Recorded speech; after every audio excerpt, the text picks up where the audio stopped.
Hey everyone, I am Kundan Kamal और आज हम बात करेंगे रिएक्ट नेटिव 0.76 के अपडेट के बारे में। ये वीडियो काफ़ी इंपॉर्टेंट होने वाला है जो ऑलरेडी रिएक्ट नेटिव डेवलपमेंट कर रहे हैं या फिर रिएक्ट नेटिव डेवलपमेंट स्टार्ट करने वाले हैं। 0.76 का अपडेट जब से मार्केट में आया है इस पर काफ़ी बात हो रही है। आगे की वीडियो में हम डिस्कस करेंगे कि रिएक्ट नेटिव न्यू आर्किटेक्चर क्या है एंड इसको ब्रिजलेस क्यों बोलते हैं। We are back on system और यहाँ पर डिस्कस करेंगे हम मेनली रिएक्ट नेटिव 0.76 के न्यू अपडेट के बारे में। अगर आपको डिटेल में चेक करना है तो आप इसकी ऑफिशियल वेबसाइट जा सकते हैं और लिंक आपको डिस्क्रिप्शन में मिल जाएगा। 0.76 में जो मेजर अपडेट है वो ये है कि रिएक्ट नेटिव न्यू आर्किटेक्चर को इन्होंने डिफॉल्ट कर दिया है। इसका मतलब ये है कि अगर कोई प्रोजेक्ट आप क्रिएट कर रहे हैं 0.76 में तो न्यू आर्किटेक्चर होगा, और अगर कोई ओल्ड प्रोजेक्ट है और उस पर को अपडेट करना चाहते हैं 0.76 में तो न्यू आर्किटेक्चर अप्लाई होगा। कुछ ऑप्शन है जहाँ से ऑप्ट आउट कर सकते हैं, वो हम आगे डिस्कस करेंगे। ठीक है। न्यू आर्किटेक्चर समझने से पहले हमें करंट आर्किटेक्चर समझना पड़ेगा कि करंट आर्किटेक्चर है क्या। ठीक है, तो यहाँ पे मैंने क्या किया है कि ऑलरेडी मैंने एक डायग्राम क्रिएट कर रखा है ताकि हमारी वीडियो की टाइमिंग कम हो। ओके, अभी जो करंट आर्किटेक्चर है हमारा वो मेनली डिपेंड करता है 3 थ्रेड पे, JavaScript thread, native thread and shadow thread. Shadow thread का काम सेपरेट है, इसमें ज़्यादा कोई चेंजेस आया नहीं है, तो हम मेनली डिस्कस करेंगे जावास्क्रिप्ट थ्रेड और नेटिव थ्रेड के बीच में। अभी क्या होता है कि जब जावास्क्रिप्ट थ्रेड को कम्युनिकेट करना होता है नेटिव थ्रेड से तो ये किसके थ्रू जाता है, ब्रिज को थ्रू, और सेम नेटिव थ्रेड को जब कम्युनिकेट करना होता है जावास्क्रिप्ट थ्रेड से तो ये ब्रिज के थ्रू जाता है। तो इसकी डिपेंडेंसी किस पे है, ब्रिज पे। सेकंड क्या है कि ये एसिंक्रोनस का है, एसिंक्रोनस है तो इसके कारण परफॉर्मेंस इशू है मेनली एसिंक्रोनस के कारण, और ब्रिज है तो ब्रिज को इनिशियलाइज करना पड़ता है तो इसके कारण बिल्ड टाइम भी काफ़ी इंक्रीज होती है। तो अभी इस टाइप के करंट इशू हैं इन द करंट आर्किटेक्चर। तो इन्होंने अब क्या बोला है कि जो न्यू आर्किटेक्चर है उसमें हम इसको हटा देंगे, ब्रिज को कंप्लीट हटा देंगे। इन्होंने क्या किया है कि ब्रिज को हटा दिया है, तो अब क्या करेगा, जावास्क्रिप्ट थ्रेड डायरेक्ट कम्युनिकेट करेगा नेटिव थ्रेड से और नेटिव थ्रेड डायरेक्टली कम्युनिकेट करेगा जावास्क्रिप्ट थ्रेड से। तो अब ब्रिज नहीं है तो ये जो बिल्ड टाइम है ये हमारा रिड्यूस हो गया। सेकेंड क्या है कि ये अब सिंक्रोनस काम करता है, नोट एसिंक्रोनस। तो इससे क्या हुआ, काफ़ी परफॉर्मेंस इंप्रूव हुई है। जैसे कि नेविगेशन, अगर एक पेज से दूसरे पेज पे नेविगेट करना हो और कंपोनेंट आपकी हैवी है तो ये पहले टाइम लगता था, बट अभी न्यू आर्किटेक्चर में कम टाइम लेता है। ठीक है, मेजर अपडेट जो बिल्ड इन्होंने ब्रिज को हटा दिया है इसके कारण काफ़ी चीज़ें परफॉर्मेंस इंप्रूव हुई है, बिल्ड टाइम इंप्रूव हुआ है। ठीक है, ये है majorly update in the first point new architecture में। अगर आपको कंप्लीट डिटेल वीडियो चाहिए कि इसमें क्या क्या ऐड हुआ है, इसके अलावा इंटरनली कुछ चीज़ें ऐड हुई है जैसे कोड वगैरह ऐड हुआ है, अगर डिटेल में चाहिए तो आप कमेंट बॉक्स में बताइए, हम इसको सेपरेट वीडियो में कंप्लीट न्यू आर्किटेक्चर का डिज़ाइन के बारे में डिस्कस करेंगे। ओके, एक पॉइंट और डिस्कस करना चाहता हूँ कि यहाँ पे कि जो अगर आपको ये न्यू आर्किटेक्चर को ऑप्ट आउट करना है in the current project, like कोई प्रोजेक्ट है और उसको अपडेट कर रहे हैं आप और उसमें कोई थर्ड पार्टी है जो कि ब्रिज को यूज कर रहा है, तो आप उसको ऑप्ट आउट कर सकते हैं मेनली यहाँ से। जो आपकी ग्रेडल वाली फाइल है एंड्रॉयड के लिए, ग्रेडल वाली फाइल, यहाँ पे आपको न्यू आर्किटेक्चर मिल जाएगा, एक फ्लैग एडेड होगा ग्रेडल डॉट प्रॉपर्टी में, यहाँ आपको फॉल्स ट्रू फॉल्स कर सकते हैं। तो इसके भी यहाँ पे ऑप्ट इन ऑप्ट आउट कर सकते हैं डिपेंडिंग ऑन द रिक्वायरमेंट। ठीक है, बट बाय डिफॉल्ट ये ट्रू होगा। नेक्स्ट पॉइंट और नेक्स्ट अपडेट जो 0.76 में आया है वो है रिएक्ट नेटिव डेव टूल्स। ठीक है, अभी भी इससे पहले क्या है, 0.76 से पहले जो हम एप्लीकेशन डिबग करते थे तो फ्लिपर वगैरह यूज करते थे या फिर टर्मिनल, जो नो टर्मिनल है वहाँ पे लॉग वगैरह चेक करने के लिए। But react native Dave tools जो इंट्रोड्यूस हुआ है वो एक न्यू एक्सपीरियंस है। ठीक है, अभी मैंने क्या किया है कि ऑलरेडी एक प्रोजेक्ट मैंने क्रिएट कर रखा है, इस ऐप को हम रन करेंगे एंड्रॉयड एमुलेटर और फिर चेक करते हैं कि डेवटूल्स काम कैसे करता है। मेनली डेवटूल्स न्यू एक्सपीरियंस है फॉर डिबगिंग के लिए। इससे आप सिर्फ रिएक्ट जेएस का कोड डिबग कर सकते हैं, not a native side. Native side अगर आपको डिबग करनी है कोड तो आपको एंड्रॉयड नेटिव या फिर एक्सकोड जाना पड़ेगा, बट अगर रिएक्ट जेएस के साइड डिबग करना है तो डेव टूल्स को आप यूज कर सकते हैं। Dev tool mainly Chrome based है, जैसे क्रोम डेव टूल्स जो वेब पे ऑलरेडी काम कर रहे होंगे तो उन्हें एक्सपीरियंस होगा कि क्रोम डेव टूल्स काम कैसे करता है, सेम चीज़ें इस पे भी हैं। ठीक है, ये डेव टूल्स मैंने ओपन किया है और ये ऑटोमेटिक कनेक्ट हो गया इससे, किससे, जो मेरी एप्लीकेशन रन हो रही है। ओके, तो यहाँ पे देखिए कंसोल्स, जो हमारे लॉग्स वगैरह दिखते हैं ये कंसोल के अंदर दिखेगा। सोर्सेज, सारा कोड जो हमारा कंप्लीट एप्लीकेशन का कोड है वो यहाँ पे देख सकते हैं आप। एंड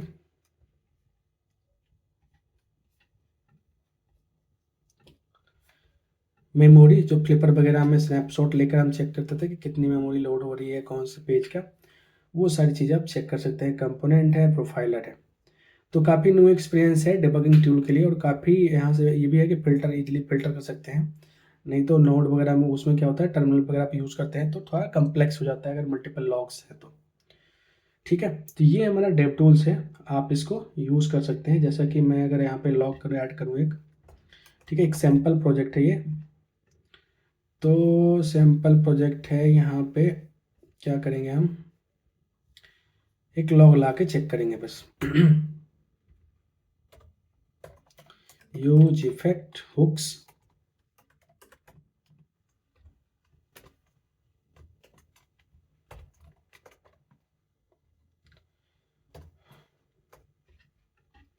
ओके, लॉग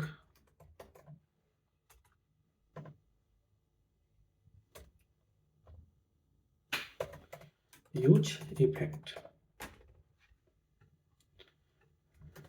ठीक है, मैंने सेव कर दिया इसको। तो अब चलते हैं कहाँ पे, जो हमारा डेव टूल्स है वहाँ पे चलते हैं। डेव टूल्स का है ये देखिए कंसोल्स के अंदर ये सारे लॉग्स जो भी मैंने लॉग ऐड किया है वो लॉग्स दिख रहे हैं। तो काफ़ी न्यू एक्सपीरियंस है, न्यू टूल्स है, आप इसको यूज़ कर सकते हैं फॉर डिबगिंग एक्सपीरियंस के लिए। नेक्स्ट मेजर अपडेट है वो है एंड्रॉयड ऐप की साइज। एंड्रॉयड ऐप की साइज अगर रिएक्ट नेटिव 0.76 में क्रिएट करते हैं कोई ऐप, तो as compare to the previous version 3.8 MB, approx 3.8 MB application की साइज रिड्यूस होगी। आई मीन अगर 0.74 या 70 पर आपको एक एप्लीकेशन क्रिएट कर रहे हैं, उसमें आपकी एप्लीकेशन 20 साइज है, तो और सेम एप्लीकेशन अगर इसमें आप क्रिएट करते हैं वो तो सेम कॉन्फ़िगरेशन, तो इसमें आपकी एप्लीकेशन की साइज कम होगी एज कम्पेयर टू 0.70। वो इसलिए हुआ है क्योंकि उन्होंने क्या किया है कि बहुत सारी जो मल्टीपल नेटिव लाइब्रेरी थी वो उस लाइब्रेरी को इन्होंने मर्ज कर दिया है फॉर लाइक लिस्ट, मिनिमम कर दिया है। और बहुत सारे डुप्लीकेट कोड जो बॉयलर पॉइंट कोड थे उसको उन्होंने रिमूव किया है। इसको आप चेक कर सकते हैं यहाँ पे ऑलरेडी गिटहब पे एक थ्रेड क्रिएटेड है जहाँ पे देख सकते हैं ये लिब राइट जो introducing lib React Native SO, reducing app size and improving startup time on Android. तो इसमें क्या है कि मेनली 43 जो नेटिव साइट से जो नेटिव लाइब्रेरी पहले यूज हो रहा था, अब इसको इन्होंने क्या कर दिया है कि शिप करके रिड्यूस करके ओनली 10 कर दिया है। तो इसके कारण क्या हुआ है कि एप्लीकेशन की साइज भी रिड्यूस हो गई है एंड स्टार्टअप टाइप जो एप्लीकेशन को स्टार्टअप टाइम है वो भी रिड्यूस हुआ है।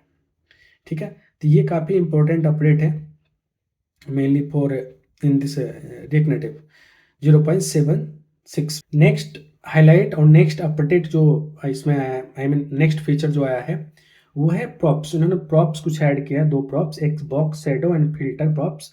ये दोनों प्रॉप्स ऑलरेडी वेब पे एग्जिस्ट करता है रिएक्ट जेएस के लिए। सो सेम चीज़ें इन्होंने यहाँ पे भी नेटिव साइड ऐड किया है, बट ये बेटर होगा कि इसको दोनों डिवाइस पे टेस्ट करके, एंड्रॉयड एंड आईओएस डिवाइस पे टेस्ट करके ही आप प्रोडक्शन वाले बिल्ड में डालें। और कुछ लिमिटेशन है क्योंकि दोनों पे लिमिटेशन है। फिल्टर पे ये है कि ब्राइटनेस और opacity on iOS device support करता है ओनली, एंड ड्रॉप शेडो जो एंड्रॉयड 12 है बस उसके बाद ही सपोर्ट करता है। सो इट विल बेटर तो अपने रिक्वायरमेंट के अकॉर्डिंग इसको ऐड करें। ओके, सो इसको थोड़ा सा हम टेस्ट कर लेते हैं कि काम कैसे करता है। तो सेम वो कोड ओपन करेंगे जो मैंने ऑलरेडी एक सैम्पल ऐप क्रिएट कर रखा है, उसी को ओपन करेंगे। ओके, और पैरेलली साइड टू साइड वो एमुलेटर भी ओपन कर लेते हैं। ओके, सो यहाँ पे क्या करेंगे हम, जो फिल्टर है इनका, जो फिल्टर ऐड किया है इसने, सो अभी मैं इमेज पे ऐड कर रहा हूँ, आप अदर पे भी ट्राई कर सकते हैं, व्यू पे ऐड करके। ठीक है, तो फिल्टर पे 3 वैल्यू है, शायद 3 या 4 है। 1 है saturated, blurs and invert. Okay, तो फिल्टर है, फिल्टर को बोलते हैं blur 10 pixel. Okay, 10 pixel and save करते हैं, तो जो इमेज हमारी ब्लर हो गई। ओके, तो जो आप 10 पिक्स जैसे जैसे रेशियो बढ़ेगा उसके अकॉर्डिंग इसकी ब्लरनेस घटेगी और बढ़ेगी। ओके 1 पिक्सल तो देखिए कम हुआ, बट यहाँ पे 80 करता हूँ, 80 पिक्सल, तो ये इमेज दिख ही नहीं रही है। ठीक है, तो ब्लरनेस ऐसे काम कर रहा है। सेम इसकी जगह ब्लर ना यूज़ करके आप सेचुरेटेड यूज़ कर सकते हैं। 10 पिक्सल, ओके 10 पिक्सल, और परसेंटाइल भी वर्क कर सकता है। 10 पिक्सल और 40 पिक्सल परसेंटाइल वर्क नहीं करता, पर पिक्सल यूज़ करना पड़ेगा आपको। ओके सेम इसी तरह जो अदर वैल्यू है इनवर्ट वो भी आप यूज़ कर सकते हैं। इसको भी कमेंट आउट कर देते हैं और देखते हैं जो नेक्स्ट प्रॉप उसने ऐड किया है उसका, drop shadow. Okay drop shadow को तो अभी ड्रॉप शैडो इसको 20 करते हैं, नॉट 0, इसको करते हैं 0 ताकि डिफरेंस दिख पाए, 0, और इसको 80 करते हैं, 80। ड्रॉप शैडो का स्पेलिंग गलत है क्या? ड्रॉप शैडो इन्होंने जो क्या यूज़ किया है, फिल्टर हमने देखा, sorry not a drop shadow, ये बॉक्स शैडो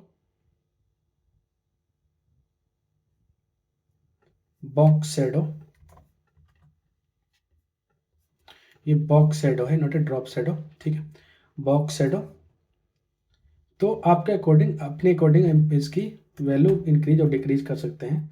जैसे कि देखिए अगर मैं इसको कमेंट आउट कर देता हूँ तो कोई शैडो नहीं दिख रहा है, बट इसको मैं इनेबल कर देता हूँ और यहाँ पे थर्ड कोऑर्डिनेट का इसका 20 पिक्सल दे दिया तो ये शैडो यहाँ बैकग्राउंड में थोड़ा दिख रहा है। सेम 10 इसको कर देते हैं तो राइट साइड से दिख रहा है। तो अपने रिक्वायरमेंट के अकॉर्डिंग इसको यूज़ कर सकते हैं। ये दोनों props filter and box shadow already web पे एग्जिस्ट करता है, तो सेम चीज़ों इन्होंने यहाँ पे भी यूज़ किया है। नेक्स्ट जो इम्पोर्टेंट चेंज है वो है minimum iOS and Android SDK requirement. इसमें क्या हुआ है कि मिनिमम iOS इन्होंने ये करते हैं 15.1 13.4 से, और SDK के जो 23rd था उससे उन्होंने 24 कर दिया है।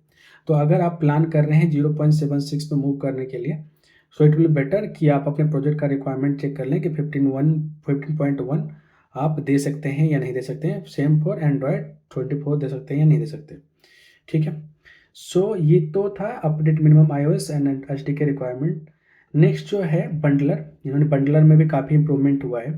जो मेट्रो बंडलर है हमारा, मेट्रो बंडलर मेनली क्या करता है, हॉट रीलोडिंग, जो रिलोड एप्लीकेशन करती है हम करते हैं, हॉट रीलोडिंग करते हैं वो बंडलर के थ्रू ही करते हैं। जो इमेज वगैरह एसेट्स का मैनेजमेंट या फिर जो आपका JSX का कोड है और जावास्क्रिप्ट में कन्वर्ट करता है, ये बंडलर ही करता है।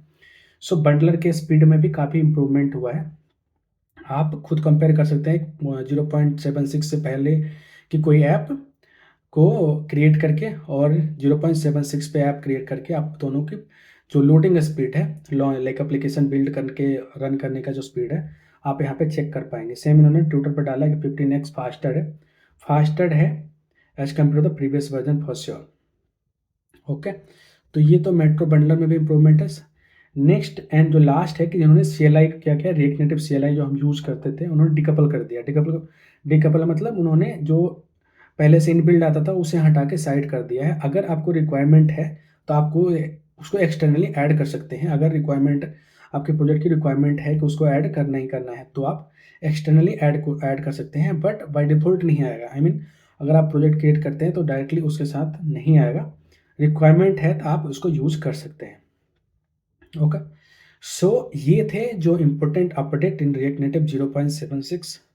आई होप ये सारे पॉइंट आपको समझ में आया होगा और काफ़ी हेल्पफुल होगा। अगर ये वीडियो अच्छी लगी हो तो कमेंट बॉक्स में फीडबैक डालिए।